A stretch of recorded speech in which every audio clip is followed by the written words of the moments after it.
Hello শিক্ষার্থীবৃন্দ, কেমন আছো সবাই? আজকে আমরা দেখব সেট এবং ফাংশনের 24 এবং 25 পৃষ্ঠার কিছু সংজ্ঞা। প্রথমেই দেখব ফাঁকা সেট। ফাঁকা সেটের সংজ্ঞা কিভাবে, যে সেটের কোনো উপাদান নেই তাকে ফাঁকা সেট বলা হয়। অর্থাৎ কোনো সেটের যদি একেবারেই কোনো উপাদান না থাকে তাহলে সেই সেটগুলিকে বলা হবে আমার ফাঁকা সেট, আর এই চিহ্নটা দ্বারা ফাঁকা সেটকে প্রকাশ করা হয়। উদাহরণ যদি দেখি, x is belongs to n, n মানে হচ্ছে স্বাভাবিক সংখ্যা, যেমন 1 2 3 4 5 6 ইত্যাদি।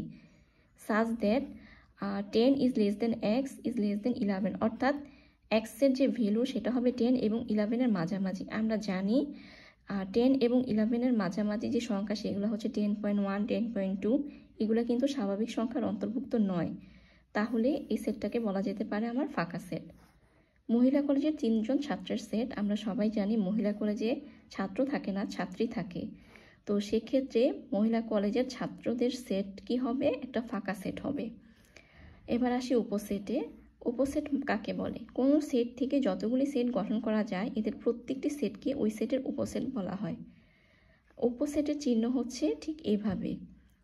আচ্ছা, কোনো সেট থেকে যে যদি কোনো একটা সেট দেওয়া থাকে সেই সেটটা থেকে আমরা যতগুলি সেট গঠন করতে পারবো, তো গঠন করার পরে যে সেটগুলো থাকবে ওই সেটগুলোকে প্রথম সেটের উপসেট বলা হবে। তো উপসেটের চিহ্ন হচ্ছে এটা।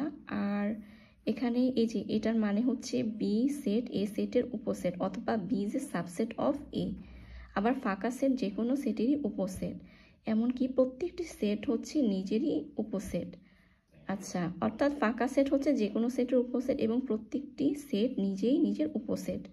তো উদাহরণে যদি যাই, মনে করি এ একটা সেট, বি সি, তিনটা সেট আমি ধরে নিলাম। এখানে এ বি সি প্রত্যেকটা সেটই হচ্ছে এই সেটের উপসেট, কারণ আমরা জানি প্রত্যেকটি সেটই নিজের উপসেট। তাহলে এ হবে এ সেটের উপসেট, এমনকি বি এবং সি এই দুইটা সেটও এ সেটের উপসেট হবে।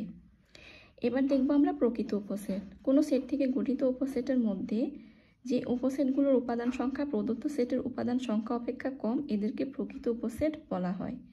অর্থাৎ প্রকৃত উপসেটের ক্ষেত্রে মানে যে আমি সেটগুলো গঠন করব, যে উপসেটগুলো গঠন করব, ওই উপসেটের উপাদান সংখ্যা আমার প্রদত্ত সেটের উপাদান সংখ্যা অপেক্ষা কম হতে হবে।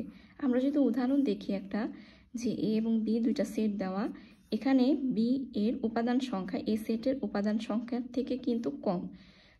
তাহলে আমরা কি বলতে পারি? বি এ সেটের একটি প্রকৃত উপসেট।